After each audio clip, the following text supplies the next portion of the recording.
Her smile didn't reach her eyes. That's the first thing I noticed about Mama Ngozi.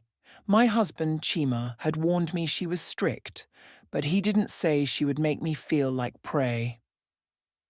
The day we arrived at his village for the visit, she welcomed us with open arms, but her gaze lingered on me too long, like she was studying something she didn't like.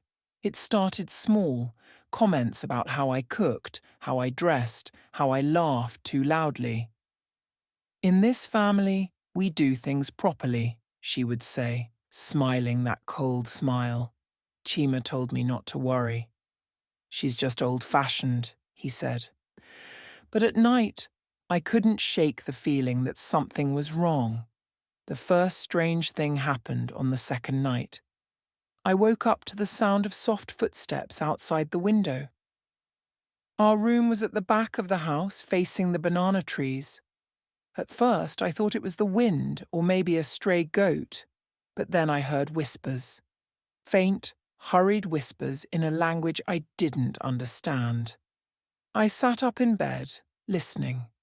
The whispers stopped, and everything went quiet. Too quiet. No crickets, no rustling leaves, nothing. I told myself it was my imagination, but I couldn't sleep after that. The next morning, Mama Ngozi was cheerful. Too cheerful. She served me a special dish, saying, "This will make you strong. You need strength to take care of my son."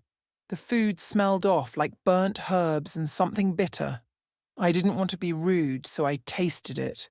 But it was so overpowering I couldn't eat more than a bite. I pushed the rest around my plate, pretending I'd eaten. That night, I felt weak. My stomach churned and my chest felt heavy, like something was pressing on me. When I told Chima, he brushed it off. "You're not used to the food here," he said. "Mama just wants to help." But the whispers came back, louder this time. I stayed in bed, holding my breath, too scared to move. Then I smelled it again, that bitter, burnt scent wafting through the window. I got up and peeked outside. The moon was bright, casting long shadows across the yard. That's when I saw her.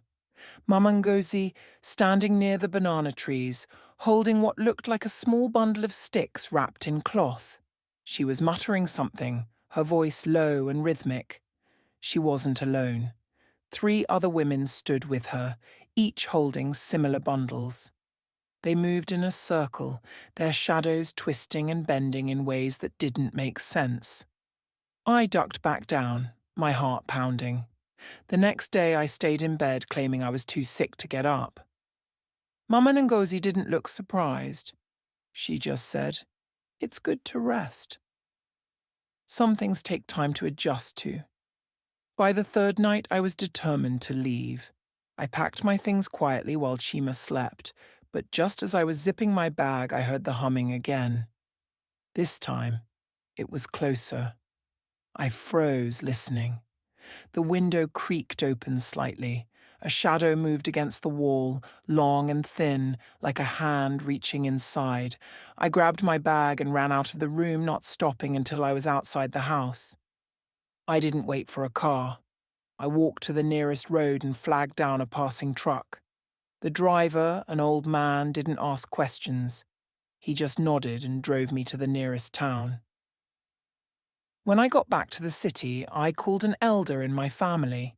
She listened quietly as I told her everything. Then she said something that sent chills down my spine. "In some places," she began, "a mother will test her son's wife with charms to see if she's strong enough to stay in the family. If the wife fails the test, the marriage doesn't survive. Or worse." I didn't ask what worse meant. I didn't want to know. Chima called me the next day, confused and upset. He didn't understand why I left. I didn't tell him everything. Just that I felt unsafe. It's been months now, and I still think about that place. Sometimes, late at night, I wake up and smell that bitter scent like ash and burnt herbs. It's faint, but it's there. And I wonder if leaving was enough, or if she's still watching me.